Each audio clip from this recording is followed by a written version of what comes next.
Welcome to the InfoWars Nightly News. I'm David Knight. It's Monday, July 28th, 2014, and here are our top stories. Tonight, during an emergency, illegal immigrants will be evacuated before South Texas residents. Then report, homeless in Los Angeles are to be forced into camps. And is paraphrasing the Constitution a threat? That's next on the InfoWars Nightly News. They say pay carbon taxes, give up my rights, families are bad, heterosexualism is bad. That's how I prove I'm not racist. And I grow a big beard and mustache. Well, hurricane season is just around the corner. And in case of hurricane, we need to save the illegals. This is an article from Adon Salazar. In event of emergency, illegals will be evacuated before citizens. Now, this is in case of a hurricane or other life-threatening catastrophic weather event occur in South Texas. Illegal aliens that are occupying various shelters will be the first to get in line to safer ground, says a National Weather Service coordinator, Barry Goldsmith. He's worried that if a hurricane or other emergency hits, that the evacuation of 4,000 illegal aliens could be impeded by citizens who are trying to reach safety. So he says one way to ensure the illegals remain safe is to evacuate them before the general population receives its evacuation orders.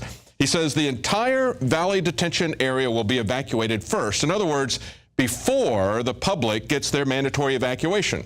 Well, what about the legal women and children? Well, of course, we are treated differently if we're citizens of the United States. Remember just a couple of weeks ago, back on July 14th, 2014, we had this article on InfoWars. TSA lets illegals fly without an ID, yet harasses a mom over breast milk. Yes, all they needed was their notice to appear, their permiso, essentially their de facto citizenship papers. Now, of course, the government pushed back against that. Homeland Security spokesman said that wasn't what was happening, and yet that is a different story that we hear from the Border Patrol agents. Now we see the lady who famously said last year that we had to get over the idea that our children belong to us. No, actually, they belong to the community, in other words, to the state. The same lady who mocked Romney and the Romney family for adopting a black child is now saying that if we're against illegal immigration, we're racist.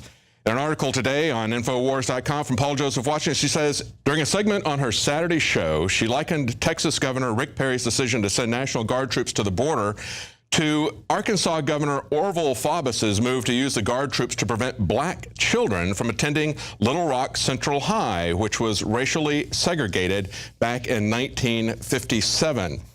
Now, it's not just Melissa Harris Perry at MSNBC, of course. It's also conservative commentators like George Will, who are pushing the narrative that it's not only racist, but it's somehow affecting little tiny children. Look at this article from 1993. Now, at the time, the NAFTA debate was in full force. And George Will came out at the time and said that we needed to address both the problems of NAFTA and illegal immigration. They could both be solved. Now, what would you do to solve illegal immigration? Well, according to him, you're going to pass NAFTA. That's going to mean that the people have enough prosperity at home that they're not leaving and coming into the country.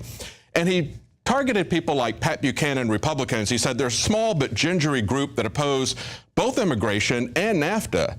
An incoherence matched within the Democratic Party. In other words, if you oppose both NAFTA and open immigration, that's incoherent. You can't oppose both of those. He also quotes Clinton at the time. He says, Clinton said, protection is just a fancy word for giving up a nation's characteristic stance of confidence about competition and a fast unfolding future.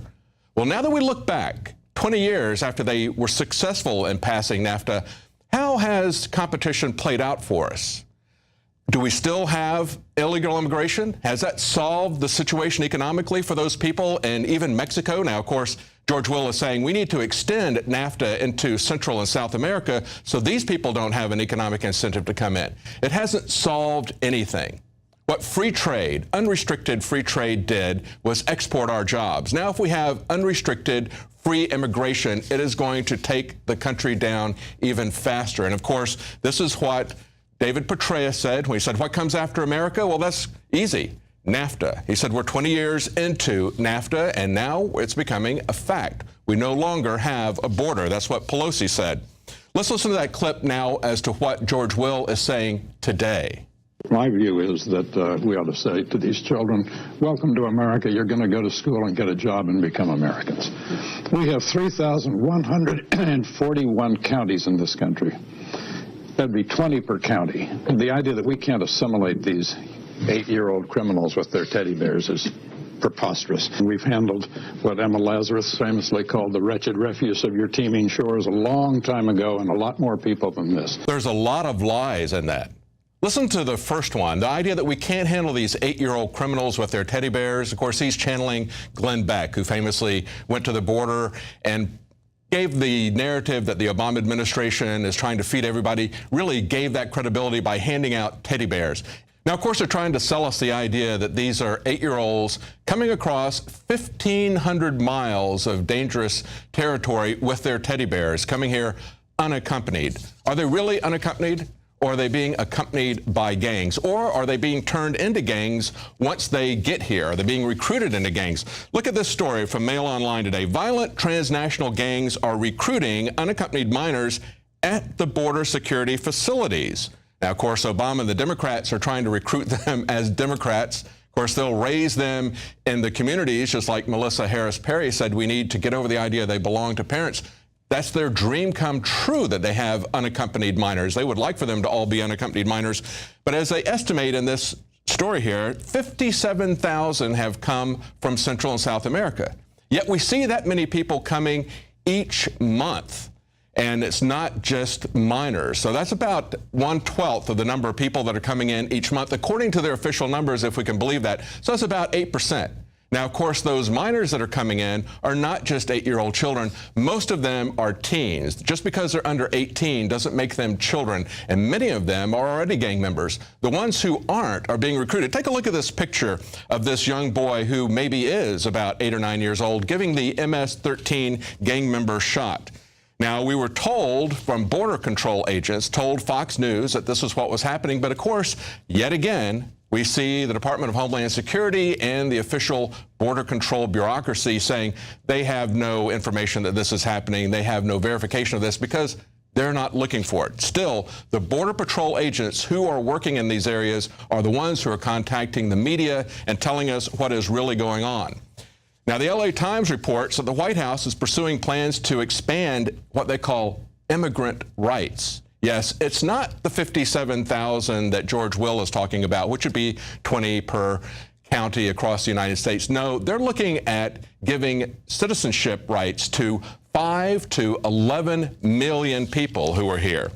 Even as President Obama grapples with the crisis of immigrant children, see, they're still selling it as being nothing but children. As he grapples with the humanitarian crisis of immigrant children arriving at the border, White House officials are laying the groundwork for a large-scale expansion of immigrant rights that would come by executive action within the next few weeks. Officials strongly signaled on Friday that Obama's move would shield from deportation large number of immigrants living in the country illegally, as advocacy groups have demanded. See, they're making demands. It's not like what George Will said. He said, quoted the Statue of Liberty poem, give me your huddled masses yearning to be free. They're not yearning to be free. They're coming here making demands about entitlements, about decisions, about citizenship. That's what they're yearning for. They're yearning for something free. We cannot support this number of people coming in.